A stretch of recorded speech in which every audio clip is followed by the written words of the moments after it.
At muli po, habang binibiling ko po ito, muli po akong makikiusap sa inyo na sana suportahan natin ang ating mga konsilor na mga buting konsilor sa District 1, ang tumatakbong Dolan Castro, ang ating pong gustong maglingkod na napakabuti Dolan Castro po, ang konsihal ng ating masa TJ Kalalay, at ang ating konsihal na idol Bernard Herrera po, at ang isang dalagang-dalaga na ating konsilor Char Ferrer.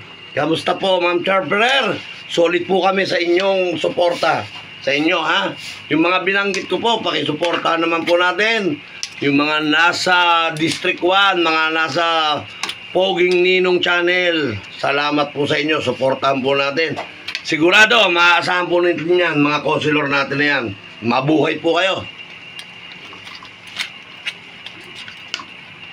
Ito po, habang pinapainit natin yung ating mantika, ito po ang ating lulutuin ngayon.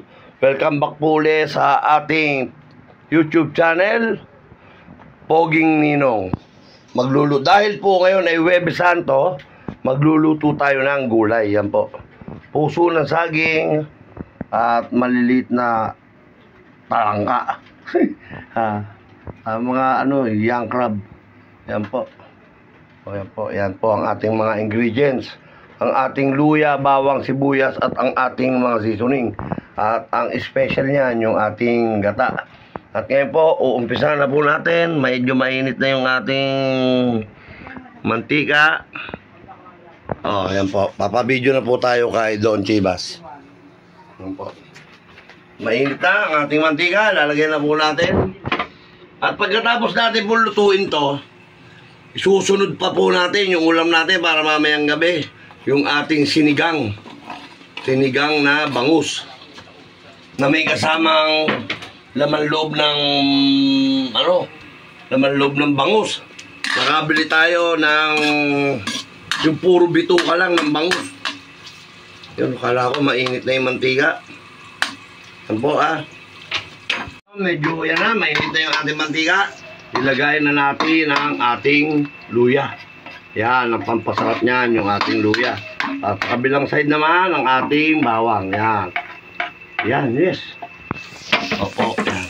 Medyo, muna natin yan, haluin muna, gisa-gisa muna. Yan. Lakasan na natin yung apoy na yan. Bagal eh. Mga madali, alas 12 na pala kasi.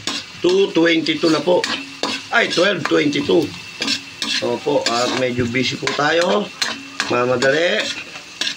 At meron po tayong lakad pa mamaya.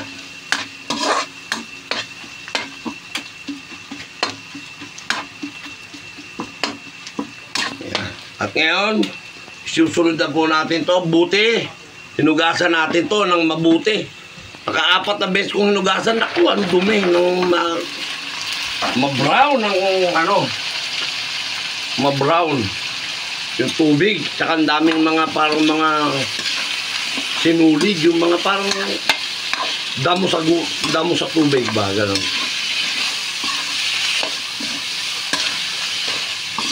Yan yan po ang ating sahog, ha?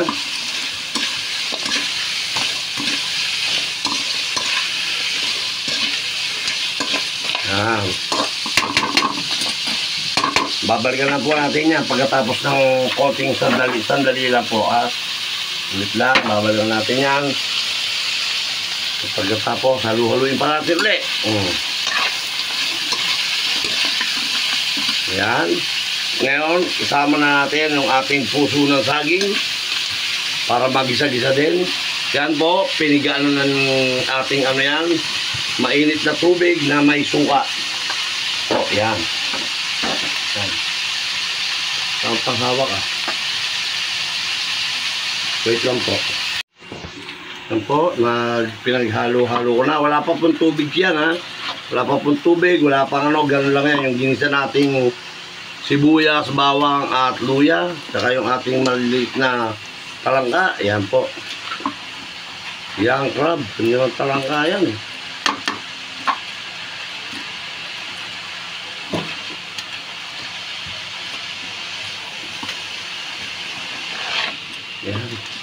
Tapos, pagka medyo ganyan ha, lalagyan na natin siya ng lalagyan na natin yung kanyang gata. Yan po, wala na pong pangalawa yan ha. Yan na po yung unang-una ha. Yan po.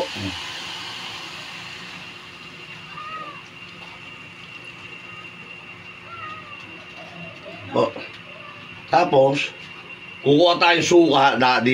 Dito natin ilalagay yung suka para mahugasan yung suka ha. O, nilagay ko na doon para nasimot yung ating gata. Ngayon, pag nailagay na natin yung suka, hindi muna natin yan hahaluin. Hahayaan muna natin yan.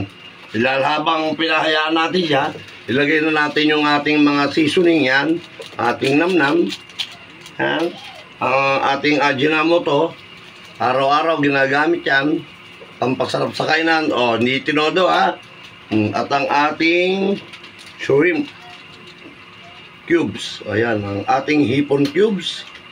Ilalagay na po natin yan sa gitna para matunaw.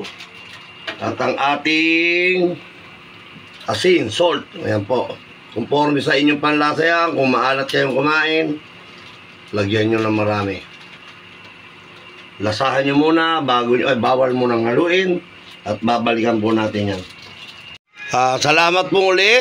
Noong isang araw, nag-video tayo ang ating views ng simpleng paksiw ni lechon ni Poging Ninong ay 4.4. Ngayon po, after 1 day, ayan na po uli, meron tayong 4.5. Pero ang ating views ay, ang ating subscriber, 327 pa rin. Okay po.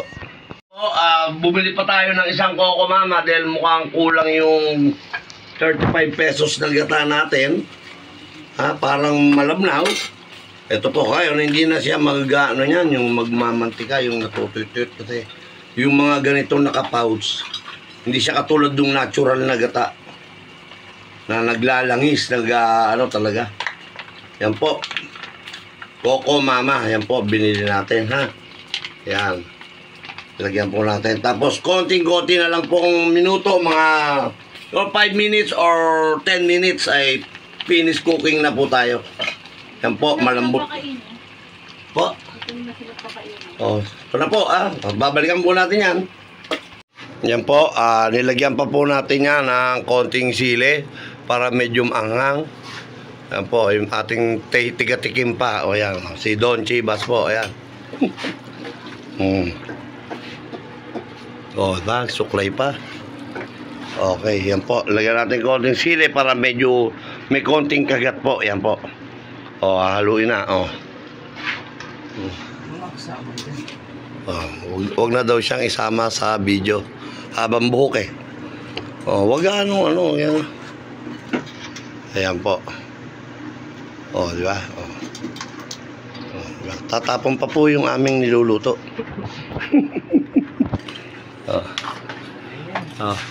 Okay na yan.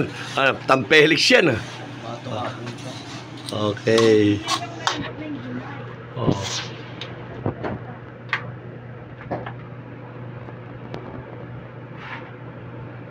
Gutom na ata ito pala yung tikim eh. Okay po. At konting minuto na lang. 12:45 na po. Siguro mga 12:50. Finish cooking na po ito. Hinihintay lang po natin lumambot ang ating gulay. Ilan sili nilagay mo? Okay po mga. Shoutout po sa inyong lahat na mga viewers ni Poging Ninong.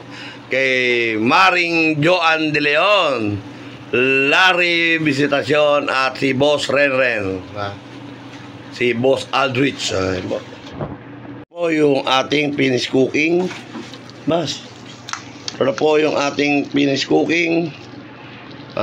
Kakain na po tayo ng tanghalian. Muli po, please, nakikiusap po, please support sa ating mga konsilor. Dolan Castro, TJ Kalalay, Bernard Herrera, Charm Pereira po. Yan po. Maraming salamat po sa inyo.